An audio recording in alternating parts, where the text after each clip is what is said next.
بلاؤ کرب کا صحرا کیا ہے؟ بلاؤ کرب کے صحرا میں رک، فرات کو دیکھ، نظر حسین کی رکھ، پھر رہے نجات کو دیکھ۔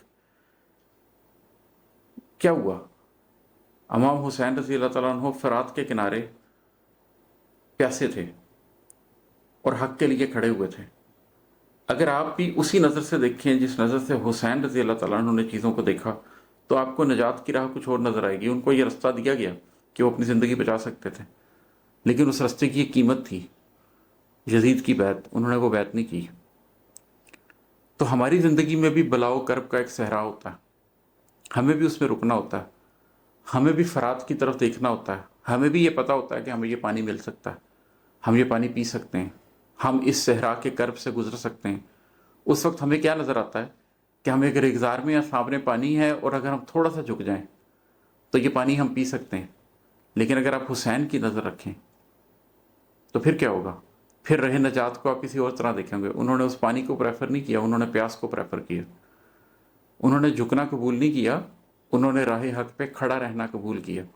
تو بلاؤ کرب کے صحرا میں رک، فرات کو دیکھ، نظر حسین کی رکھ، پھر رہ نجات کو دیکھ۔ اپنی ذات کے کرب و بلا کے صحرا میں رکنا چاہیے، فرات کو دیکھنا چاہیے، حسین کی نظر کو پہچاننا چاہیے، اور پھر فیصلہ کرنا چاہیے کہ حقیقی نجات کس رستے میں ہے۔ تو ایک نگاہ ستاروں پہ ڈال آخر شب، پھر اپنے قلب میں ضم پوری کائنات کو دیکھ۔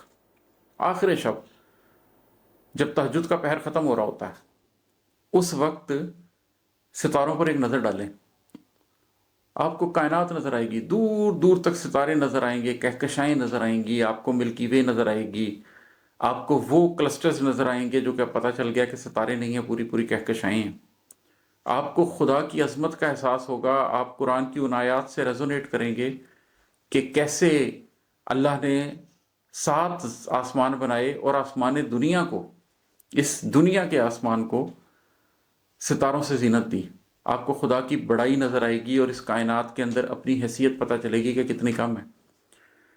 تو ایک نگاہ ستاروں پہ ڈال آخر شب، پھر اپنے قلب میں ضم پوری کائنات کو دیکھ۔